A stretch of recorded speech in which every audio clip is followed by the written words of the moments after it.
Y bueno, nos acompaña Paco Abundis en esta ocasión, nos va a hablar del coronavirus a nivel mundial. Paco, recién llegado de Londres, también pudiste observar directamente cómo se aplican las medidas en Europa y cómo está evolucionando también este cerco sanitario y qué piensa también la ciudadanía, la población, que también están directamente involucrados y tomando medidas. ¿Cómo estás? Buen día. Buen día, ¿qué tal, Lupita? Pues sí, ciertamente me tocó ver el proceso de cómo iban tomando o cómo iban cambiando la política pública respecto al tema.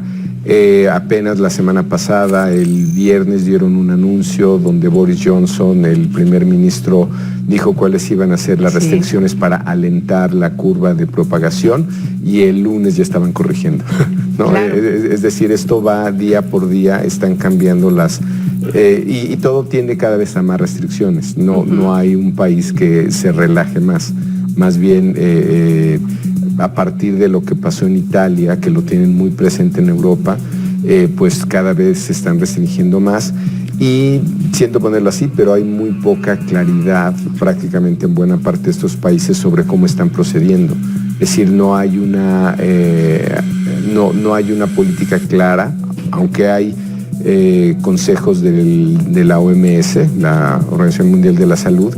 En realidad, digamos, lo que está imperando es la restricción de movimiento para alentar la curva. Eso más o menos queda claro, pero ya de ahí en adelante, ¿cuánto más vas a restringir? La verdad es que... ¿Cuánto tiempo? Así es, ¿no? Digo, ahora puede que empecemos a tomar el ejemplo chino como referente, porque apenas el día de ayer es el primer día que no hay un nuevo caso, ¿no? O los 32 nuevos que hubo llegaron de fuera. Pero en general estamos en un tema que es muy interesante y creo que no lo habíamos visto. Gobiernos locales en este país, en Estados Unidos, están tomando decisiones autónomas, ¿no? Así es. Así es, cada quien está viendo cómo resolver la situación inmediata para su comunidad, y en el caso de Italia, ahora Europa como epicentro de la pandemia, también se están tomando medidas y además está superando incluso la situación que se ha vivido en China, que es también un reflejo de lo que viene para los estudiosos de la ciencia y para quienes están buscando una cura en estos momentos contra el COVID-19, ¿no? Y tal vez estas reacciones pueden explicar parte de estas percepciones que vamos a ver.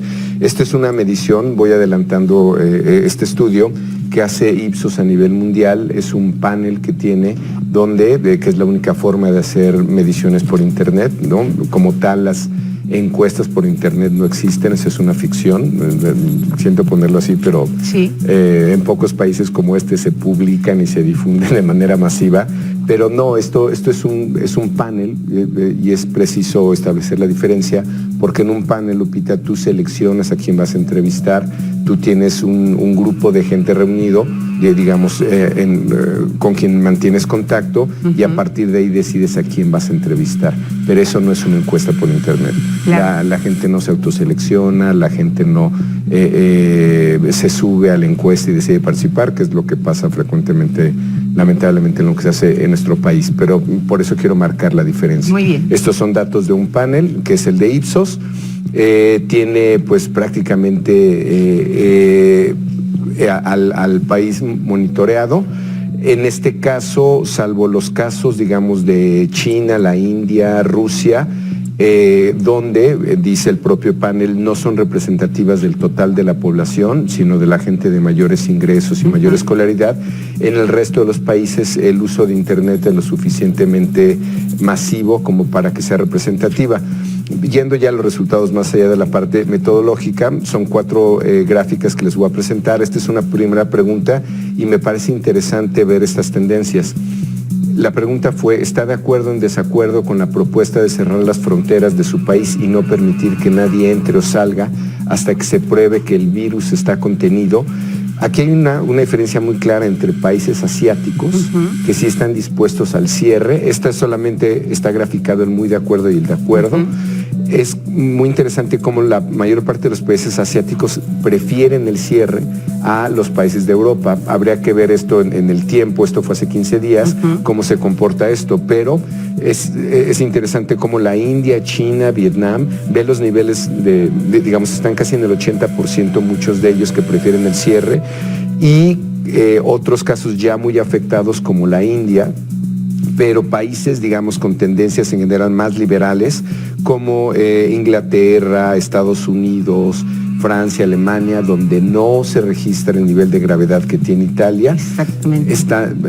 Están todavía dispuestos a tener una política de puertas abiertas o no necesariamente de restricción de circulación. Sí, ahí tocas un punto importante que podría ser la temporalidad en la que se está presentando precisamente la pandemia en cada una de estas regiones, ¿no? Pero vas a ver que esta sí es una diferencia a lo largo de la medición.